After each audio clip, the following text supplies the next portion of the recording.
Belum ada perwira yang 2 kali menjadi orang nomor 1 di Angkatan Darat sebagai Kepala Staf Angkatan Darat atau Kasat, selain Abdul Haris Nasution.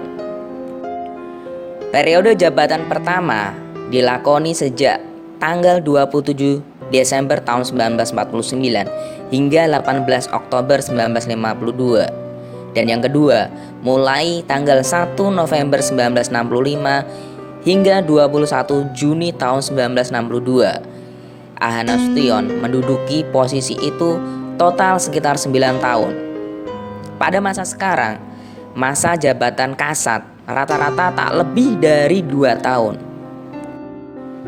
Pada tahun 1952 hingga 1955, AH Nasution tak mengisi posisi Kasat, tak lain karena peristiwa tanggal 17 Oktober 1952.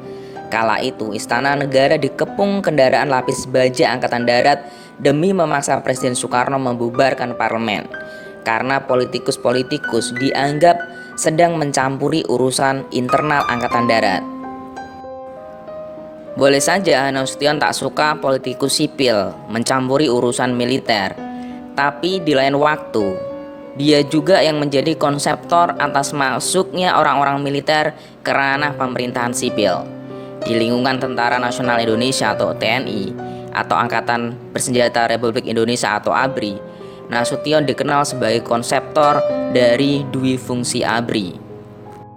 Menurut catatan Budi Susanto dan Made Tony Supriyatma dalam buku yang berjudul ABRI Siasat Kebudayaan 1945 hingga 1995, pada tanggal 12 November tahun 1958 di hadapan taruna-taruna Akademi Militer Nasional, AH Nasution berpidato, "Kita tidak menginginkan dan kita tidak akan menjiplak situasi seperti terdapat di beberapa negara Amerika Latin, di mana tentara bertindak sebagai satu kekuatan politik yang langsung.